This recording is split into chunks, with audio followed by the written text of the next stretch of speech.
All right, guys.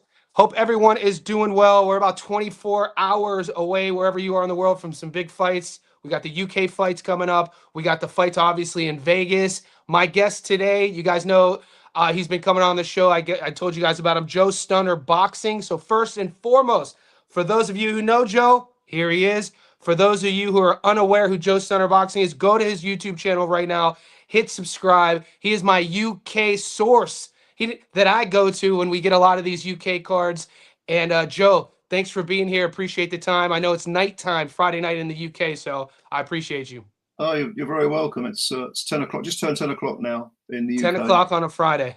Yeah, I've not just long got in from a meal out with a friend, so yeah. Okay, and so we're already a minute in, but we got some breaking news, and I'm just going to pull up a picture on the screen, Joe, and I want to get your reaction because I woke up to this news in Sydney from the American boys, and I just couldn't believe it. So here we go.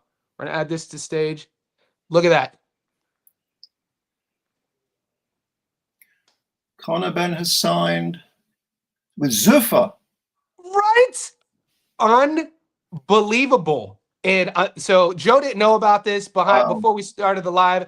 I asked him if he heard. He didn't hear. Talk about all's fair in love and war, but Eddie Hearn and Dana White, and I know the boys are going to want to, we're going to get to our picks. We're going to talk about the fight cards, but you and I off record, we're sharing messages about Zuffa and Dana White and the pros and cons of what those first few cards have presented to us boxing fans.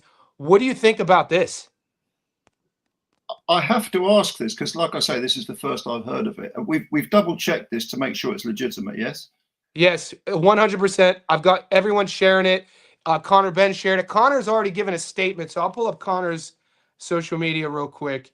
And everybody in the know has been aware of the back and forth of Eddie and Conor. Yes. Or my bad, Eddie and Dana. Yeah. Look, Hearn stood by. First of all, Ben signed with Hearn for his debut. He'd had very little amateur experience, and Hearn stood by him through.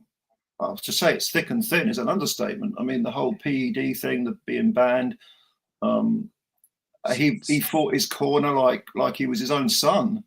So for it to come to this, I mean, I don't really know what to make of this. There must have been a hell of a lot of money on the table, but even then,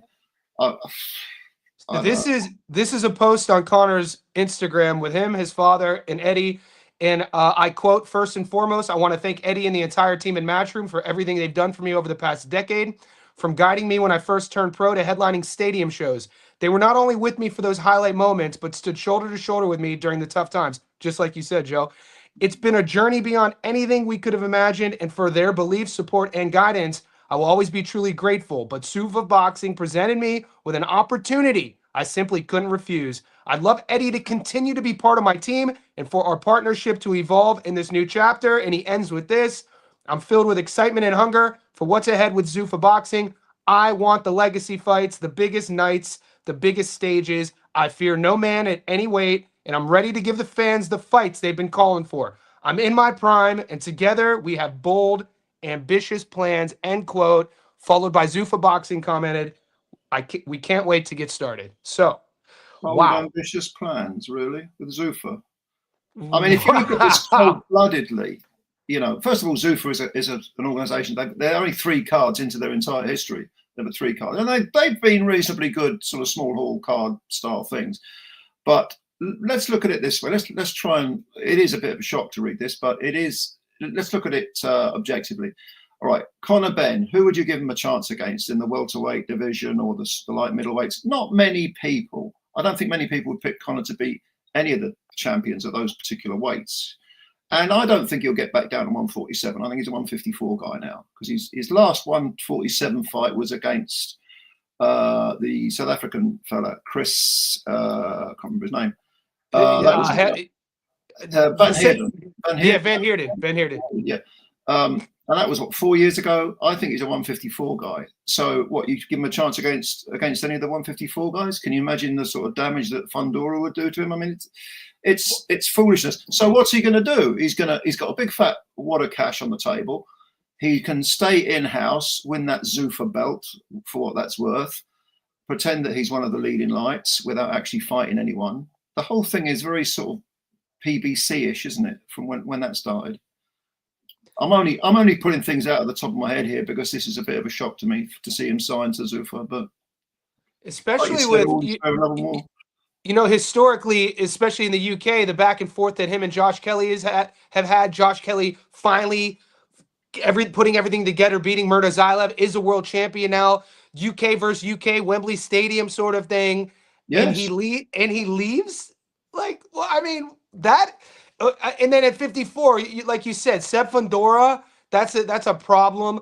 I mean, maybe even Geron, some people I've read in comment section have said, and this is just speculation, I don't think Conor is ducking anybody, but they said this was a tactical decision, not just a business decision. But we'll see. Okay. It's all new.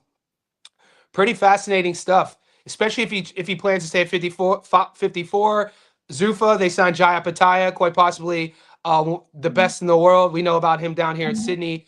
And if anything, down here, the sentiment down here is like when Jai signed with Zuffa, it was kind of like, all right, an international big promotional company is going to launch Jai. It was a bit different than this.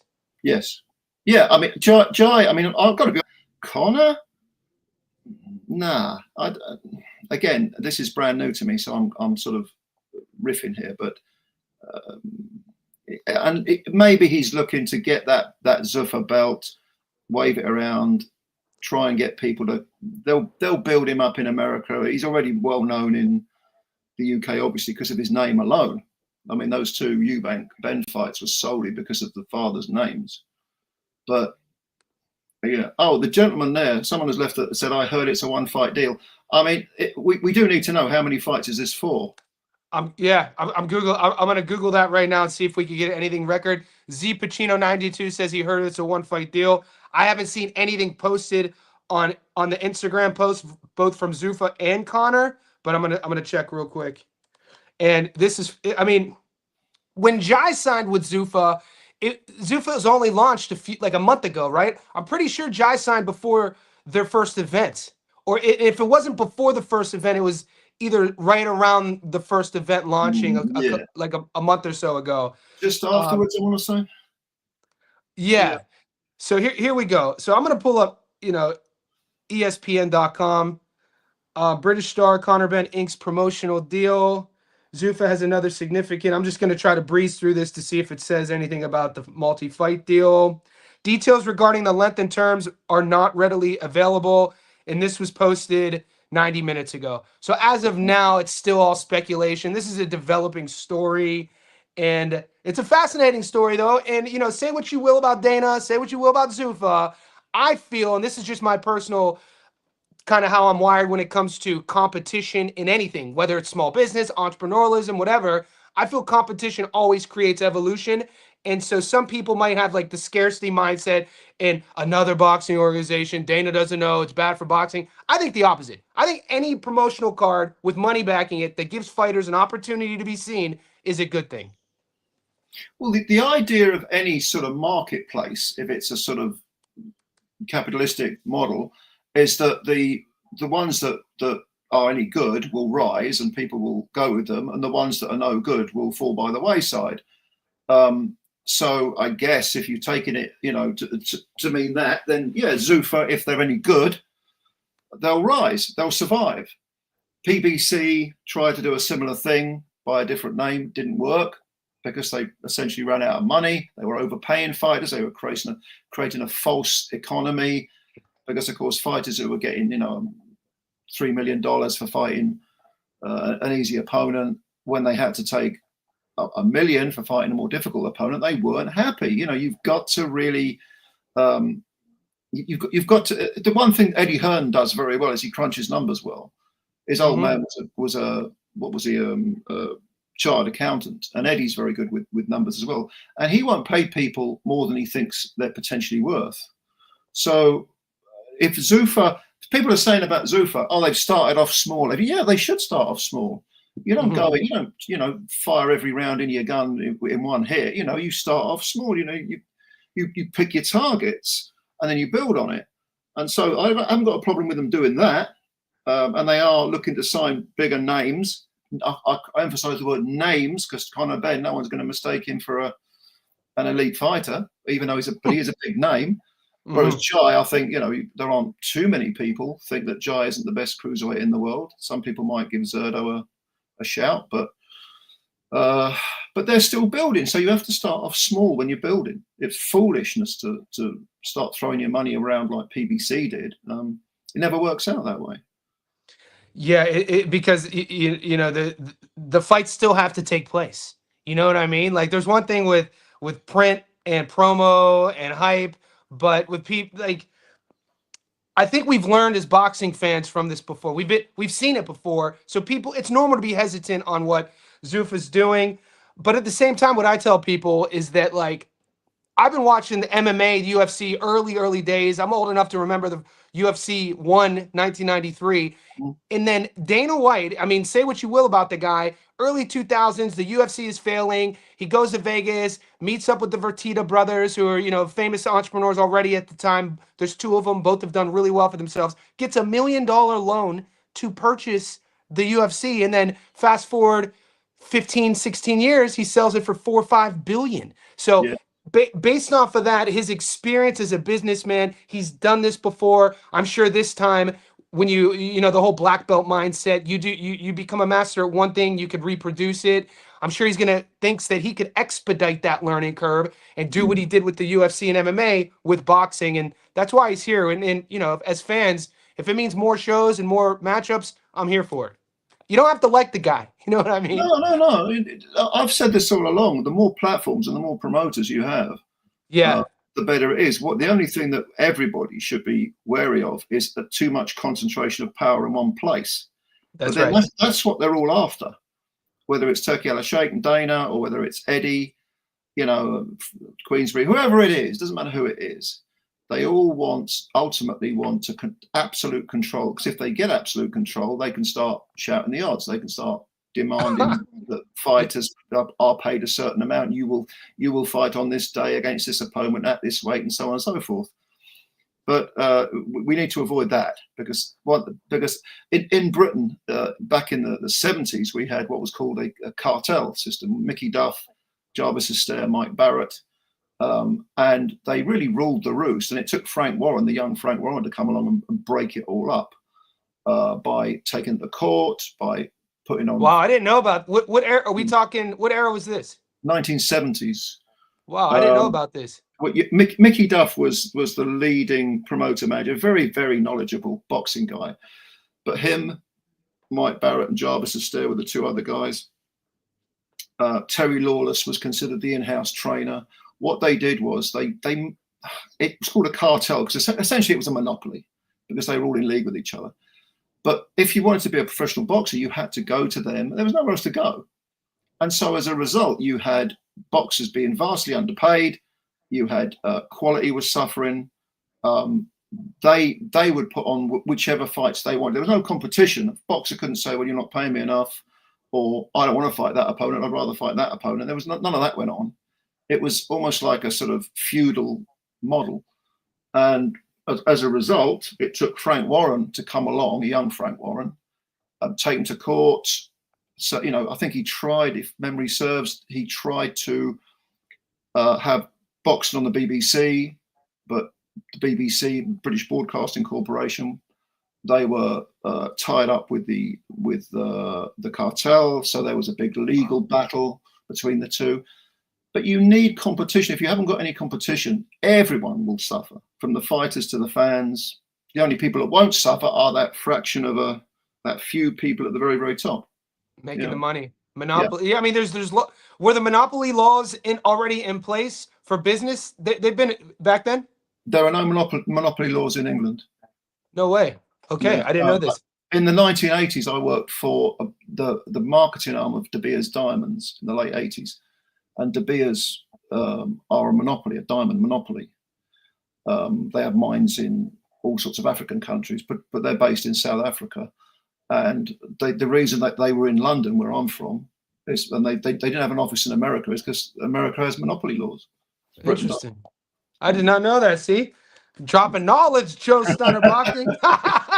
I'm here. I know the boys are here for it. The boys are here for it, man. See, because we're an international show. Like growing up in Northeast Ohio, I live in Australia now. You're in the UK. Yesterday, I had Tommy Ranone on, former pro. He lives in New York. He has a show with Paulie Malignaggi will come on. New York Italians. And so, and then one of my guys, Gary, 3D Boxing from Texas. We have, and this is why it's so much fun. You and I could meet at a bar hypothetically, and we would have this same chat over like an old fashioned. Why not? It's awesome to have to have the opportunity to be able to do this and connect with like-minded people. It's modern technology. It's wild. I never thought I'd live to see the day that this sort of thing existed, but it did. That's all I'm afraid. It's excellent, man. Joe, I wanted to talk a little about, maybe we could get into our sort of side of business, the UK card, because a lot of the guys who follow my channel, they're well-rounded, knowledgeable, and then the other half is well-rounded and knowledgeable, and they're going to put a little bit of their hard-earned coin on some fights, and they do their own research. They kind of use me as like a conduit to pick and choose what I say, and then they'll make their own decisions. But the card on paper, people will know about the main event. They'll know about the rematch between Josh and Leigh. And then even here, like on my channel, Bilal Fawaz, I know he's not a household name, but we cover, his last few fights with Junaid Boston, the first one that ended in a draw, and then the rematch, which he won I think a majority decision, and then Ishmael Davis. So before we get to those two fights, because those are the two with the most luster on them, on that undercard, did you happen to see this little interview that Katie Taylor did talking about TMA and how TMA and all the to hear Katie Taylor talk about that and platforming her as like the next or ordaining her, what's your take on that? She's very good, very good. Okay, and this is what I was telling the boys. I was like, TMA Ayton could fight. Yeah, very much so. She's only I think she's 19, or she might have turned 20, but I don't think so. I think she's still a teenager. She's Randall Light, the Stunner Man. Yeah, Randall Light, 14. Nice one, mate. Cheers. TMA Ayton, she's very, very good. She's the type of fighter, even though I think she's only had 4 fights. They're all stoppages, but even though she's fighting lower level girls, you can see the sort of talent ooze out of her. I mean, she's really got that natural ability. I've always said that with these young fighters, the ones that like Moses Atama, or you can sort of see it's how they get their work done. There's just something about them. I'm trying to avoid the phrase X factor, but you know what I'm saying. And she's very, very good. So keep an eye out for her. Yeah, definitely. So she's fighting a girl, Catherine Tacon Ramos, massive favorite. And this is what this is what you see in boxing a lot on the undercards of prospects that promotional companies are backing, because she's not just a prospect. Matchroom is putting energy behind her, and she's like a 25-1 favorite. Yes. How she operates, though, in terms of her style, just giving some of the punters a bit of perspective here on points, because if guy, I always talk about value on the channel. There's no value in taking Tia on the money line. You get $2 for a $100 bet. But on the points, she's a plus 145. So $100 on points to Tia just to win. I think it's an 8-rounder. 100 will get you your money back plus 145, and the stoppage is a 57% return. Just off jump, without putting you on the spot, do you see Tia on points? Do you see her actually winning by stoppage? Put a gun to my head, I'd go stoppage. But I know the other girl hasn't been stopped. I think I'm right in saying, because I looked at this. I didn't do a preview video, but I looked at. I don't think the other kid's been stopped, and she's young and ambitious. But Tia hits hard. It's her technique as well. She's got that power mixed in with the schooling. Technique. I'd say 60-40 leaning towards a stoppage, but that's my exact play. I shared it in my Discord, a little prop bet, because generally in over the last, we'll say 18 months, the only woman that I ever bet a knockout prop on is Gabby Fundora, and she's come through her last few fights. They're tall, rangy, aggressive, and she's really fun to watch. I'm hoping that TMA Ayton is my second one, so I'm kind of leaning with a little bit of hopeful aspiration here, but that is my pick, and we're not going to go through there is while we're talking about girls who have a bit of power, you're probably familiar with the Turkish lady Elif Nur Turan. who is Yes, she smashed up. just fought. She fought 2 weeks ago, and then she was coming off the She was viral ill. performance 6 weeks earlier, Mm. and she She was ill. She was ill oh in so, that. She went the distance, and she had a bad case of flu or whatever it was. But all she right, still managed. boys. So, boys, do you hear that? Because I didn't take the stoppage, but a lot of the boys took Turhan to win by stoppage based on her I previous did. performance. I did. And Joe Stunner Boxing telling you she was sick. She was under the Yes. weather. I So, normally you hear these things and you think, nah. But I know it was a quick turnaround. It was only about 6 weeks, but I think she was ill, okay. and she fought like it as well. She fought really green. I like. This isn't a channel where we make fun. Like you'll never hear me talk negative about any fighters, right? You know, it's a blood sport. People lose their life in the ring. It should be taken very seriously. So you're not going to hear that. But so the adjective that from what her performance, the stoppage viral performance looked like compared to this last one, it's fair to say she didn't look herself. She No, definitely looked. She definitely looked even in her style, in her the output. But she looked like she was falling apart a bit. she looked weak, physically quite weak, and Yeah. she looked like she was trying to find that one big wallop. And yeah, I remember seeing that and thinking there's something wrong with the girl. Maybe it's the quick turnaround, but no, she was ill. All right, and so we're gonna move on to Sandy Ryan versus Zamora. Another one of these fights where if you want to get action on it, the money line you're not really getting much value, so it kind of forces the punter to go for method of victory either side. I mean, if you're a Ramos fan, plus 1100 is massive. Do you see Ramos upsetting Sandy here? No, but I think she'll probably go the distance. Am I right in saying she's not been stopped? Or I know she's got a patchy record, but I don't think she's been. I don't think she's been stopped. And I'll just pull it up real quick. So when I use BoxRec on my mobile device, it works perfectly. But when I use BoxRec on the live stream, it's blotchy. So I'll just pull it up here. But I like that too. I like Sandy on points here. yeah, 2 minute, and I don't really take a lot of other ladies by knockout, like I said. It's kind of the smart pick. So Sandy is fighting. Zamora is 12-10-2. She's been stopped once, okay. and that happened in 2015 in her fourth pro fight. That's And nothing. yeah, it's nothing. So she's a tough, seasoned veteran. I see a record 12-10-1. I see somebody who knows how to operate.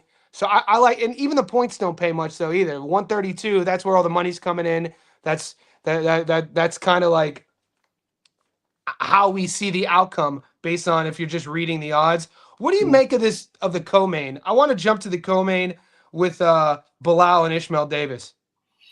Oh, interesting backstory to Bilal, as we know. I think he's about 37 now, so he's no spring chicken, but he had this issue where he was almost deported. He was an illegal alien. I want to say he was trafficked or something like that as a youngster. Horrendous backstory, but he's come good. He won the English title over Junaid Boston. And God, I mean, if you ever need an example of someone who's got some mental strength, it's him. And he was so delighted to win that English title. He couldn't believe it. Well, now he's getting a chance at the British and the Commonwealth against Davis. But I think it's a great matchup, a really intriguing matchup, because Davis has done well to come back from 3 consecutive defeats. And he was stopped by Boachuk, I think, rather sort of revealed him to not be world class. But at that level, at the British sort of European level, he's a threat. Difficult one to predict. I mean, I go for Davis, but I certainly wouldn't rule out Bilal. Yeah, so Ziggy says Fawaz Davis goes the distance is good value, don't you reckon? Stunner, also from UK. That's what most of us are feeling. Do you think it goes the distance? Yeah, I think so. I think I'm going to stick with Davis. I tend to try and go with my head rather than my heart. But Yep. I think Davis will probably win it, probably on points. 116, 112, something like that. Yeah, so if you look at your books, wherever you are in the world, currently in Australia, sports bet showing the fight to go the distance, $1.28. So all the money's that's the more practical bets. The sharp money would be Ishmael Davis by stoppage, and at plus 500. I've seen some people doing that. We saw the weigh-ins. Did you watch the weigh-ins? No, I didn't. Ishmael Davis was actually taller than I thought. So is he listed at 5'11"? I didn't think he was that tall, but I could be wrong. Because Fawaz, they list Fawaz at 5'11", and I'll pull up the stare down real quick, and it looked like I was kind of shocked. And I told the boys, I did a breakdown. My dad always said, Johnny, bet with your wallet, not with your heart. And I'm going to go against my own philosophy here. I'm riding the energy, the story, the heartfelt sort of connection with Bilal Fawaz, and he won me money in the last fight against Junaid in the rematch. We got him at plus 280. So I like riding trends a bit, and I'll ride it until the wheels fall off. But here we go. If you look at his record, I mean, he's got a win over Troy Williamson. I mean, Davis does. Ishmael Davis, right? I know. Yeah. And Troy just kind of had a renaissance victory over Callum Simpson, in which he was a dog. Yeah, yeah. And he took Josh Kelly to, was it a majority decision on short notice. Yeah. The dude's been in there, and that's what I mean. And he's a favorite for a reason. Yeah, yeah. So I think him on points is the most likely scenario. Okay, and let's see if Bilal showed any of the face-off. Okay, here's the face-off. Davis tells Bilal he needs to pull out. He said he's saying he's going to pull out of the fight, like right at the weigh-in. And Bilal's a character. Yeah, yeah. Is it true? I read something that in 2015 when Fawaz was making a go of his pro career, that Frank Warren gave him either a $50,000 or $100,000 contract, and because he didn't have a passport, the banks in the UK wouldn't allow him to accept the money. There was something he didn't have. There was some. Wow, that's fat. And then he couldn't leave. He could never travel, because if he traveled outside of the country, he wouldn't be allowed back in. Yeah, I'm not sure what the exact rules are, but it's taken him years to be allowed to stay in the UK without danger of being deported or not being allowed back in. I don't know the details, but he has that. I mean, I think he came in when he was a kid, and he was 2004. I think he came in 2004. There's some real awful, terrible trauma that he's been through, and boxing, as the old cliche is, saved him somewhat. But he's only recently, like over the last couple of years, I think, got his papers in order, so to speak. Which I suppose boxing's pretty easy for him. Then he's like, okay, I've been through far worse than this. Wow, Gunnar Marson 6884. Appreciate your support, Gunnar. He's a JSB insider. He says Fawaz is faster than Boacek. He might stop Davis at +9. I give you that. He does have the speed advantage. Boacek's kind of a one-engine operator, but Boacek's style, output, his straight. Boacek. Every time I write Boacek off, like he just beat Butayev in a very close fight. I thought he was done after. Didn't look good against Michael Fox, and that style's stressful though. Fawaz. Do you think Fawaz faded a bit against Boston late? I think he wastes. I think with his style, explosive, has a long jab. It's not as it's not as efficient as I would want it to be if I was his coach. He wastes a lot of sort of movements that in a long 12-rounder, never gone 12 before. I'm pretty sure this is a 12. True. This is a 12-rounder. I do have Fawaz as my dog of the week, but I am, he's a plus 240, 254 reason. Well, so Fawaz, I sometimes think Fawaz doesn't know what he's going to do next. It's a bit like that, isn't it? It's a very odd style. Yeah, a bit. I guess one could call it creative, one could call it twitchy, but yeah, he's at least it looks like he's having fun in there.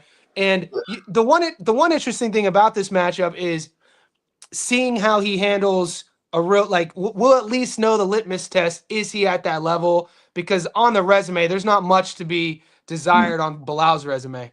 No, to me, you're not going to mistake him for a well-schooled fighter, are you? It's all done on instinct. It's all done on spur of the moment stuff.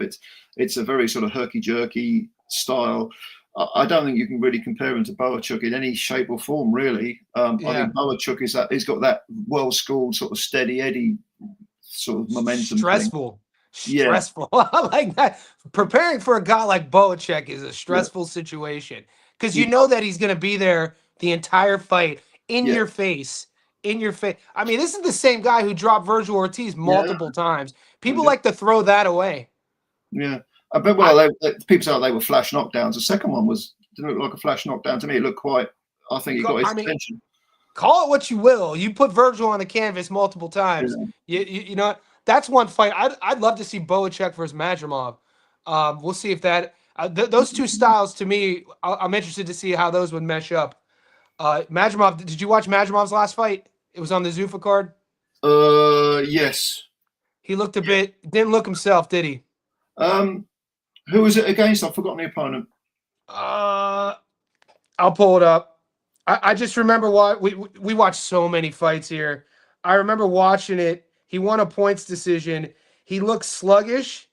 He looks slower, and I don't know if it's because of that style over time, but or just a guy named Luis David Salazar. I seem to remember him winning convincingly, but not particularly impressively.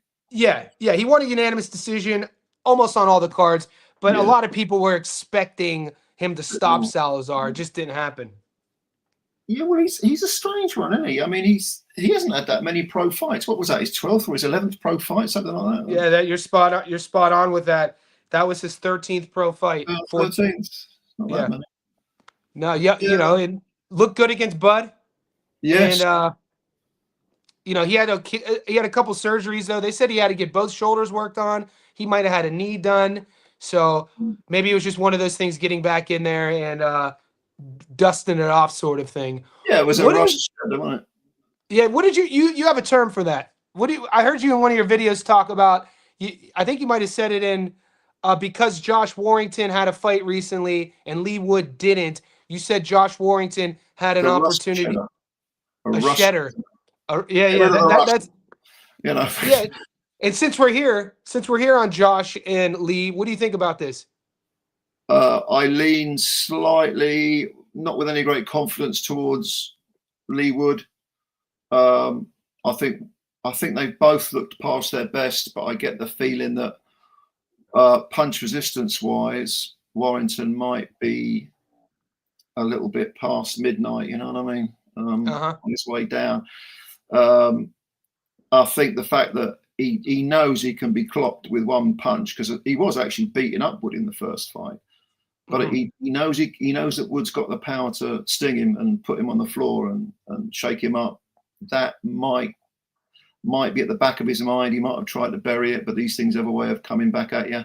Leigh Wood, I thought, I mean, all right, Leigh got stopped by what's his name, Kakache, whereas Josh went the distance, but I wouldn't read too much into that. I think Kakache, I mean, that was super feather, wasn't it? That was a weight up. So probably Leigh might have been a little bit too small.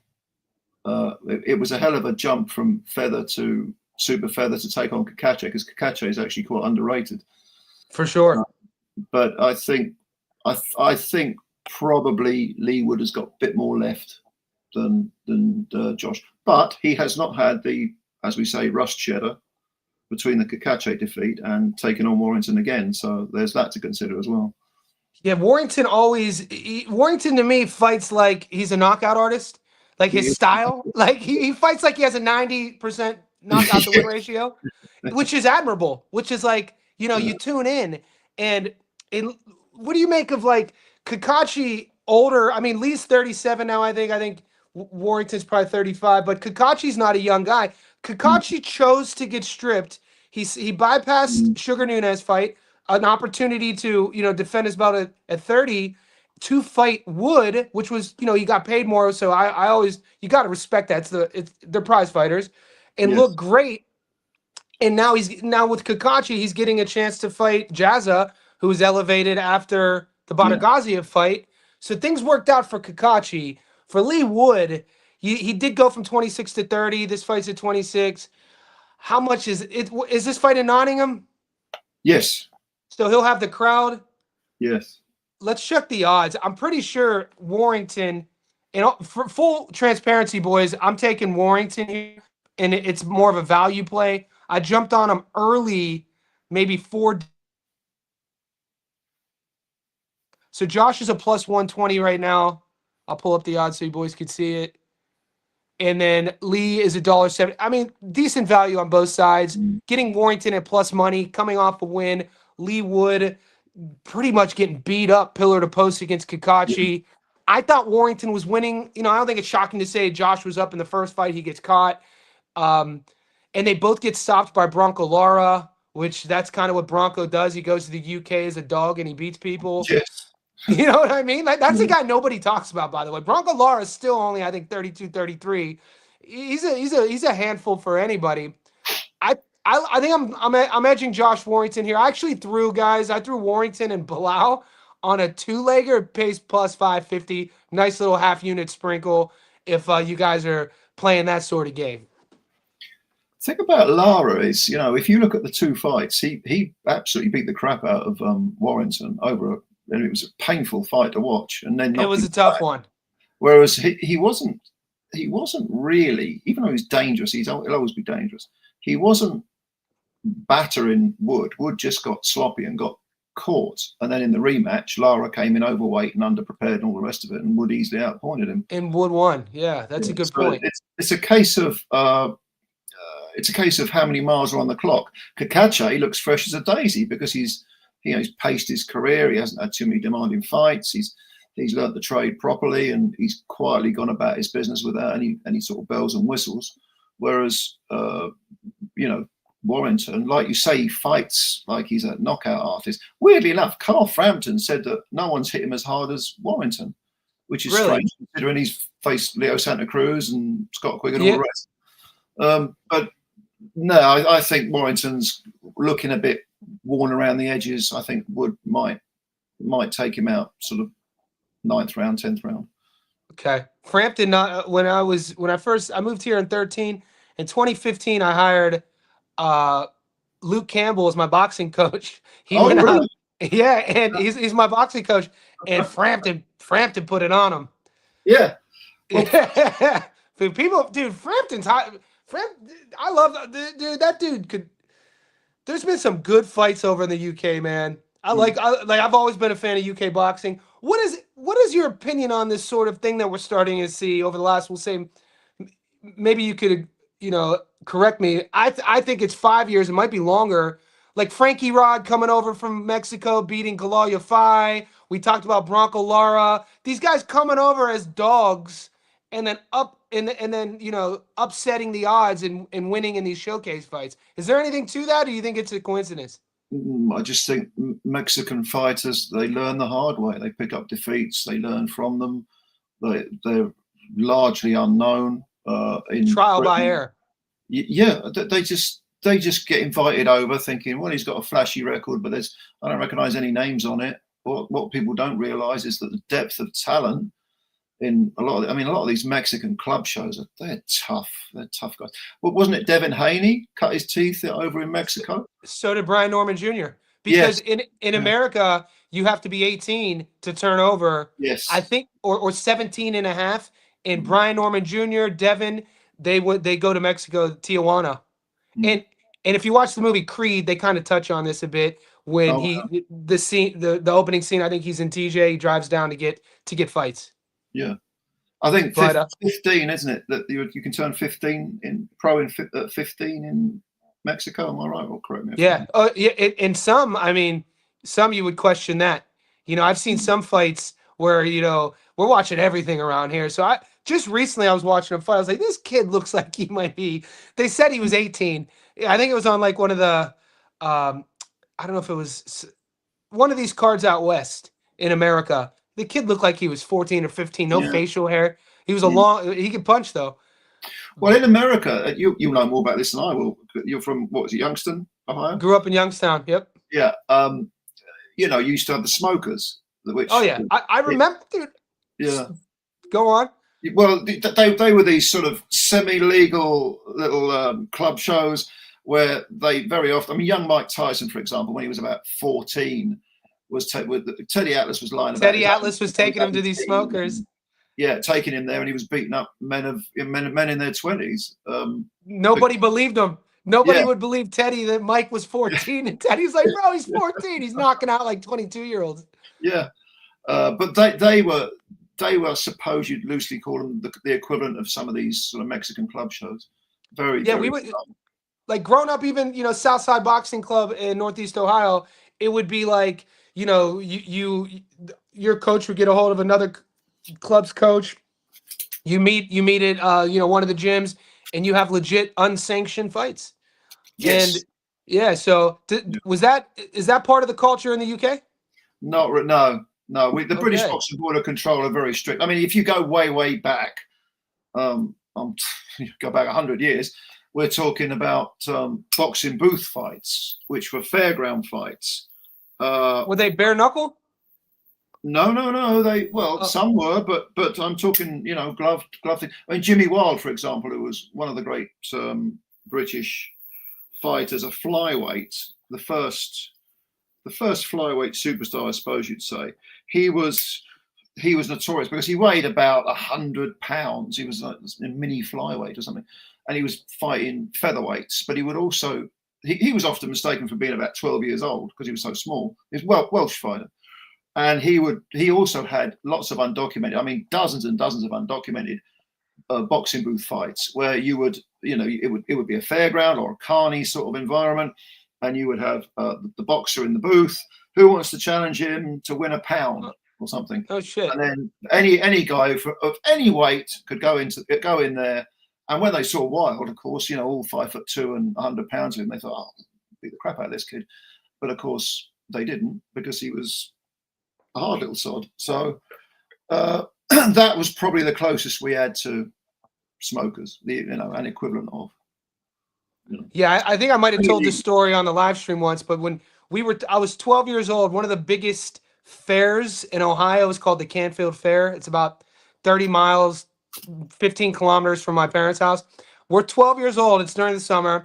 And they had one of the pull-down boxing bag games. It would have been 1994. I'm there with Kelly Pavlik. We had been friends at this time since we were 7. And so where we come from in the summer, you go to the Canfield Fair. It's massive. There's animals. There's Ferris wheels. There's carnivals, the food, everything. It still goes on to this day. I think it's been around since the 1800s. And Kelly would have me stand in front of the boxing bag. And I look like I'm 7 when I'm 12. Kelly looks like he's 10. Like, he's a little bit beanpole, though. He's a little bit taller than me. And I would pull the bag down, and my job was to promote and challenge anybody for $5 to $10 that my buddy could beat them in this boxing game. And dude, I watched grown men, because it's a sort of thing you bring your girl if you're like 16, 17, 18 years old. I watched grown men try to fight us because Kelly was just taking everybody's money. But that was the closest thing I had to the 10. I know in Australia, I once interviewed a guy named, he's a fighter. He's ranked in the top 15 in the IBF at 130 pounds. Jackson England. John England. And his grandfather in Australia at the time, I guess in the 40s and 50s, had a thing called tent fights. They're fighting at the tents. And they would just travel around, and they were bare knuckle fights. Right. Okay. So I assume that probably came from the traveling culture. I was about to say, we do have that a history of that in Britain. Probably one of the biggest bare knuckle names historically is Bartley Gorman, who John Fury always, dear old John Fury, always. John, your boy. That's your boy, isn't it? John, Bartley Gorman, and there's a heavyweight called Nathan Gorman. I think they're related. I don't know in what way. But there's another, the Furies, or whatever their real name is, because they're not called Fury. I think the real name is no shit. Partridge is the real surname, I think. Really? See, I didn't know.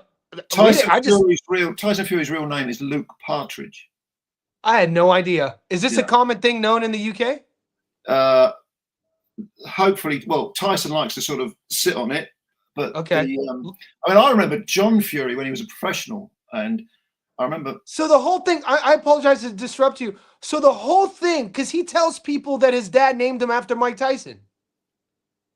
I don't know whether the Tyson thing might be his middle name, I think. Okay. But the family name, I think, I don't know, is Partridge. But lots of these if you go way back, like 100, 150 years, a lot of people change their names, especially in the traveling community, to fit. Well, I mean, Fury is a name that indicates a fighting man, doesn't it? You know, because it's the word itself. You know, are all the Fury? So in the Brazilian Jiu-Jitsu community, so the UFC started in '93, the first ever event, and we know, at least in the MMA community, everybody knows about Helio Gracie. Helio was Royce Gracie's father, and Helio had, I think, 8 sons. And so what was happening though, and they had the Gracie Challenge since the '60s. They would put the ad out in the back of the Karate Times magazine, and they would challenge anybody from the world to come to Rio to see if their martial art would beat their martial art. And by '93, when the UFC popped off, you started seeing a lot of fighters out of Brazil with the last name Gracie, but they weren't related. Like, for instance, a former world champion, Vitor Belfort. When Vitor Belfort came into the UFC, his name was Victor Gracie, because they were trying to they were leaning on that lineage and that surname to help promote and sort of propel their career. And then the Gracies made Vitor Belfort change his name to Belfort, not Gracie, because they were like, "What are you doing?" Is this the sort of thing with the Furies? Are the Furies all related? Because it seems like there's a lot of them. They are related. Yeah. Okay. It's not. It wasn't one of these things in the community. His last name's Fury. We're connected with them. We're close with them. We're going to take the last name too, because in modern boxing, that name holds weight in the UK. It wasn't one of those things? No, it's the name that gets changed rather than people taking the name when they have nothing to do with the family, if you know what I mean. Okay. It's more a case of the name gets changed. I mean, I'm trying to remember. I think it was originally there was Peter Fury, Hughie Fury, and John Fury. Yes. Peter we know about, who trained Tyson to the world title. Hughie did train Tyson early on in his career, but passed away. And then you've got John, who was in prison for quite a long time for a violent act. I didn't know that. What did John go to prison for? Gouging a guy's eye out. What? Tyson's father? Yeah. Oh my God! What a scumbag! Yeah, he's not. And the guy was about half his size. I mean, don't get me started. Gouging a guy's eye out is gnarly. How long did he serve? I want to say 12 to 15, something like that. Whoa, I didn't know that. All right, maybe that explains his erratic behavior. He's a strange one, and it's really odd because if you look at Peter Fury, Peter Fury has a very colourful past indeed. If you know anything about him, he's done a lot of time in what we call Category A prisons, which are like heavy-duty prisons. He is the real deal. But if you see him interviewed, he's very quietly spoken. It's the old still waters run deep, and he's very wise. He's a very knowledgeable guy. He is a sort of antithesis of being a bully, which John unfortunately comes across as being a bully. And Peter was Tyson's coach. Peter was Tyson's coach. Yeah, that he took over from Hughie after Hughie passed away. This is not Hughie Fury, the professional boxer, but Hughie. These are the fathers. But yeah. And Hughie passed away, and Peter took over and trained Tyson. Best trainer he's ever had, by the way. He trained him for the Klitschko victory. All right. So Tyson, so the Fury is a full-on fighting family, and Tyson's the one who superseded the expectations. Oh yeah, by far. I mean, they've had some good. They're tough guys, you know. Don't get me wrong, but you know, boxing is not street fighting. Boxing is not bare knuckle. Boxing is. You need to live the life. You need to, you know, as I'm sure you know, you've got to dedicate yourself to it. You can't act the fool. You can't go out for 8 pints of booze afterwards. You've got to be in bed by 10. I like what Teddy Atlas has that quote: "The ring is the greatest lie detector." Yes. You can pretend you could be anybody you want outside that ring, but when the fight starts, you're inside the ropes. All truths will be told. Loneliest place in the world. Oh, mate. On that note, man, I think it's a great segue to talk about the card in Vegas. We know there's a lot of fights that I'm super stoked for. I'm sure you could attest to that too. From your opinion, what's the one fight you're looking most forward to on that American card? On that particular card? Well, there's a lot of them, aren't there? Yeah.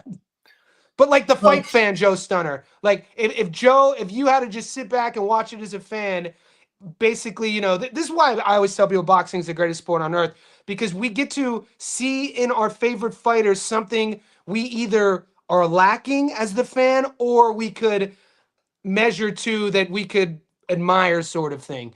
Some of us like sluggers, some of us like knockout artists, some of us like technicians, some of us like bullies, some of us like a guy who can pick themselves off the canvas and come back from the dead. Like, this is why people loved Arturo Gatti and Chico Corrales. Oh And yeah. so what sort of with that, of all these matchups on this card, what is there, one fighter, is there one matchup you're most intrigued by? I don't think there's one real fight that stands out. I mean, I thought Frank Martin's last performance was got the attention, didn't he? He flattened some guy.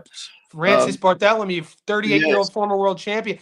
And yeah, and that was his first fight with Buddy McGirt too. And I yes, thought he looked evidently elevated. yeah. It looked like he turned a corner like it was a new page or whatever you want to call it. Yeah. But So he's in there tough with Nahir Albright. yeah, Albright's. Am I right in saying he's never been stopped? I So. don't think he's been stopped. He has a couple losses, but no shade. Yeah, Keyshawn. I think he's 18-2. That's a good little matchup because I like the mixture of the technique and the power, which is why I really love the two Bivol Beterbiev fights. I thought they perfect blend of power and precision. As far as this card's concerned, I mean, I am intrigued by Barrios against Ryan. I think Barrios wins as well. I think Barrios. Whoa, that's awesome, mate. I haven't met many people. I'm talking to Paul because I'm friends with Paulie, friends with Tommy. Paulie hates Mario, and I don't understand the hate. I'm like, dude, Barrios, this guy lives the samurai lifestyle. World champion, been beaten up before, picked himself up off the ground before, built himself back up. And Paulie, why does Paulie this is why I love Paulie. Paulie hates him because of his jab. he says that Barrios' jab is so shit. He's out on his front foot lunging. He's like that. I'm like, bro, that's why you hate Barrios. Well, I was about to say he doesn't use it enough, but maybe if Paulie's correct, it's probably best he doesn't use it enough. But yeah, and remembering how Paulie fought, relying on reflexes and technique, it kind of makes sense that he'll see a flaw in somebody's game and he doesn't like him for it. You say? I like Mario too, and one of my favorite things about the channel that I'm building here is that it's not an echo chamber. We get a lot of discourse, educated disagreements, and it was actually my whole goal doing this from the jump, boxing debates sort of thing, chats, is to do it with an educated perspective. Guys with massive followings, we could clown fighters and talk trash. That's not what we do here. So in the Discord, our Discord, it's kind of cut in half. Ryan, one side Mario, and I love these sort of matchups. But what in Mario do you see that helps form your perspective on the outcome? Well, I do find him slightly infuriating because I think he shows real skill and real ability, but he goes to sleep too much. So when I say that I think he'll beat Garcia, if he's consistent, and again, I was going to say if he uses the jab more, but if Paulie knows more about it than I do, if he's saying the jab's no good and he's falling over the front foot or whatever, maybe he shouldn't use it too much. But if he throws hands, consistently over 3 minutes for 12 rounds, I think he can unsettle Ryan. I think Ryan makes the mistake of looking for one punch too much.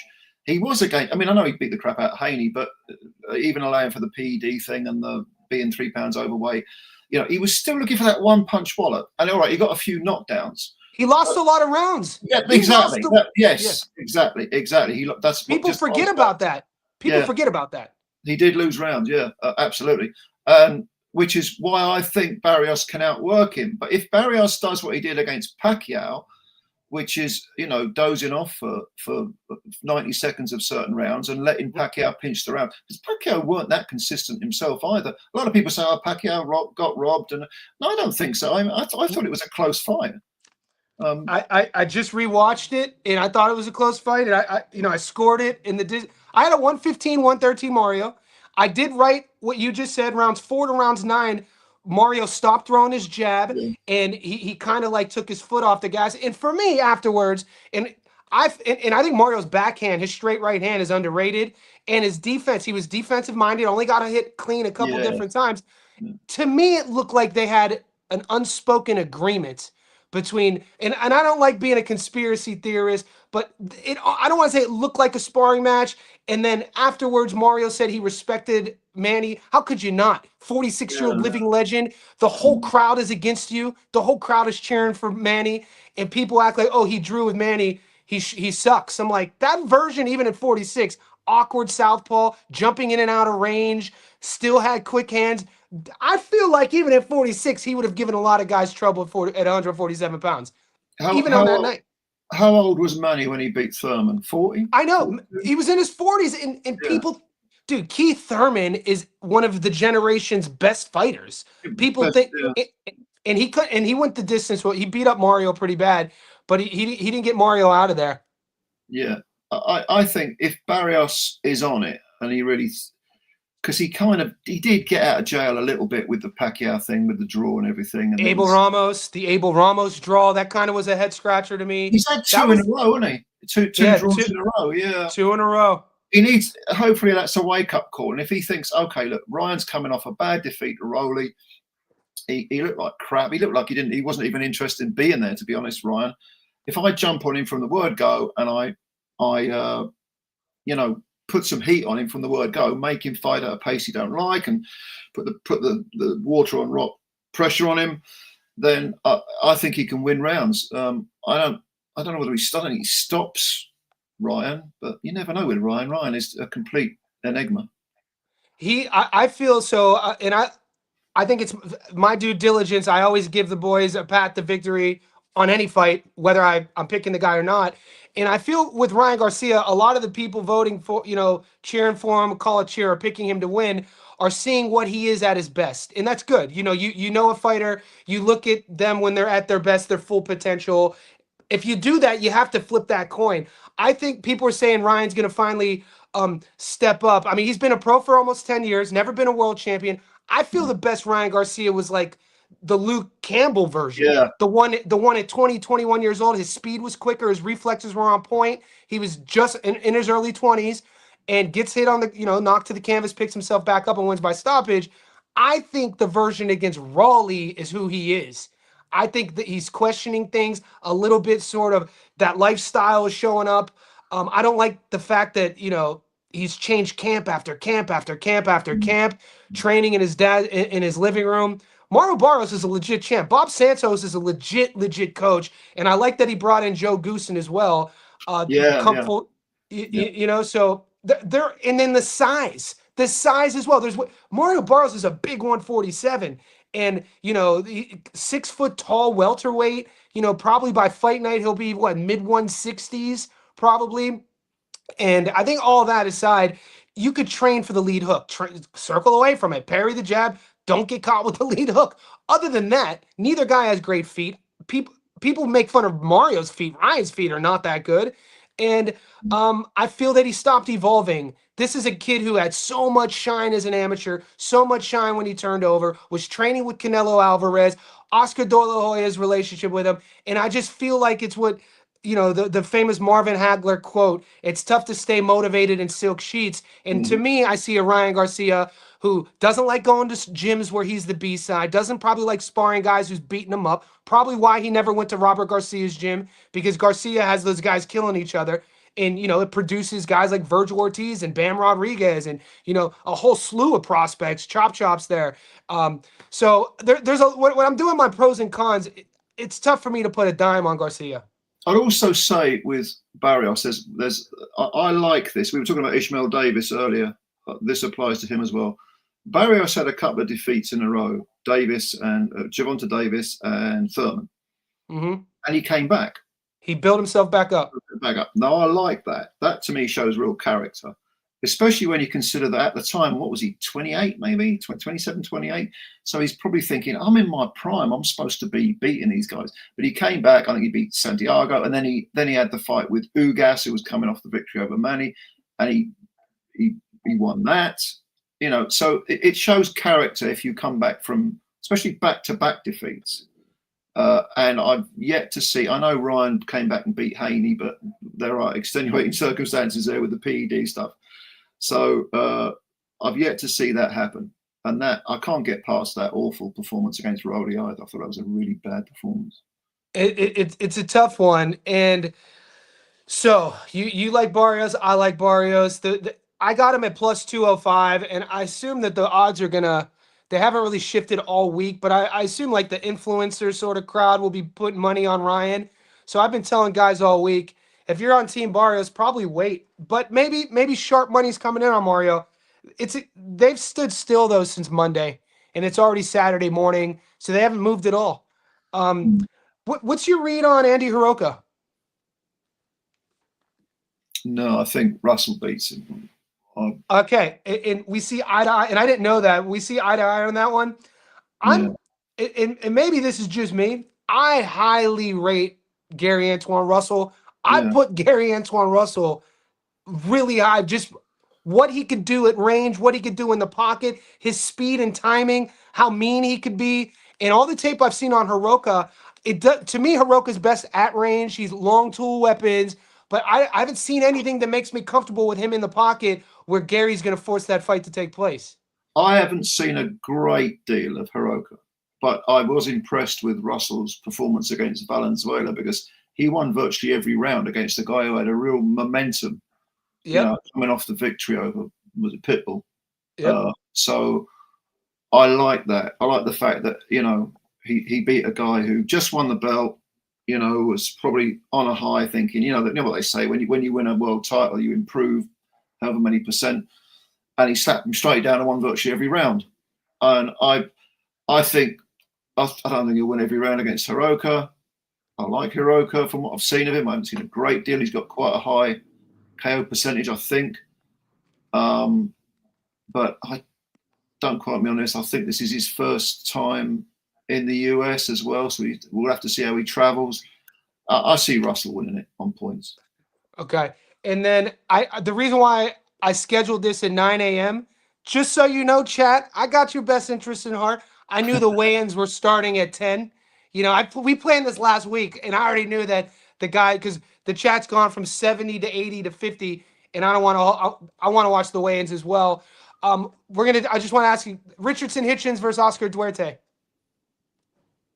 I like Hitchens a lot. I think the knockout of Kambosos probably flattered him a bit. Kambosos passed his best. I'll go for Hitchens on points. Yeah, I like Hitchens as well. Duarte showed me something against Kenny Sims Jr. I don't think Hitchens is going to stay on the ropes that much, and I like Hitchens' jab. It's one of my favorite jabs in boxing. I like his feet. I think I put Richardson Hitchens in the category of, if I had to categorize guys who were world level, ultra talented, but the world doesn't know it yet, like Shushu Carrington's victory over Castro by stoppage. People were kind of like, oh, but people in the Carrington camp knew that he could do that. He just had to believe in himself. I really rate Tiger Johnson. I told people about Tiger versus Nick Flaz. People in the Tiger camp, Northeast Ohio, felt like Tiger has power. He just had to get used to it at 47. And I think Hitchens is the same thing. I think Duarte's style, that front foot Mexican style, I think he kind of, everybody knows what he wants to do. I think Hitchens' jab is going to be the story of that fight. Weirdly, hasn't he got a stoppage defeat to Ryan Garcia? Duarte? 2023, I think at 135 pounds. Right. But that's before he went to Robert Garcia's camp. So he had a camp change, and physically and optically, he looks different. Like Duarte looks different. From what I've seen of him, and I did watch that fight with Garcia, and it was weird because I know I can't remember who I saw him against. Further down the line, I watched him and I thought, oh, he's pretty good. I like what I'm seeing there. And then I realized afterwards that was the guy who'd been stopped by Garcia, and I'm thinking, I would never have guessed that's the same fella. But it looks absolutely different, man. I totally agree. Yeah, but he what was he? Is he 30, 28, 30, whatever he is? I mean, he's probably as good as he's going to get. I just think stylistically, the old cliche about styles making fights, I think Richardson Hitchens can do enough to contain him and win on points. You know, again, 160, probably 160, 112, 115, 113 on one of the cards, that sort of thing. All right, guys. Joe and I have been live for over an hour. If you're not following Joe Stunner Boxing, go to his YouTube channel right now. He's one of my favorite channels to follow. Joe, I love your style, how you do your thing. Sort of, you're cavalier about it. You use storytelling, which is one of my favorite aspects of being a human. Is I love telling stories and I love storytellers. And so let's do this again, man. I appreciate your time. Oh, you're very welcome. Thank you for having me on, and thanks to the chat as well for all the comments. Nice. All right, man. And we'll be in touch. All right. Lovely. Thank you very much. All right, have a good night, man. Enjoy your Friday night. Bye-bye. Thanks.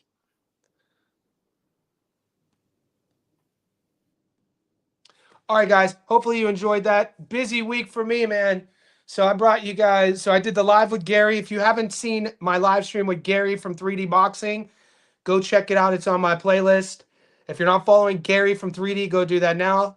Yesterday, my live stream with Tommy Ranone. If you're not following Tommy and Paulie's Big Fight Forecast, go do that now. Watch our chat. That's on the podcast playlist. And then hopefully you enjoy Joe Stunner Boxing. I don't watch a lot of content creators when it comes to boxing, a handful. And, you know, I was fortunate enough to connect with Joe, bring him on the show. And I think as we evolve here, this is what, you know, bringing on the guys that I watch, because you guys ask me all the time, what content creators do you watch? Literally, I watch Tommy and Paulie's show. I watch Gary's show. I watch Joe's show. I watch a few others. So hopefully everybody enjoyed that. Good luck with your bets tomorrow. Good luck with your picks. If you're not in the Patreon, the link is pinned in the comment section. For the JSB insiders who are in the Patreon and in the Discord, I say thank you. Wherever your money is this weekend, good luck, and I'll be in touch. I'll see you guys in the next one.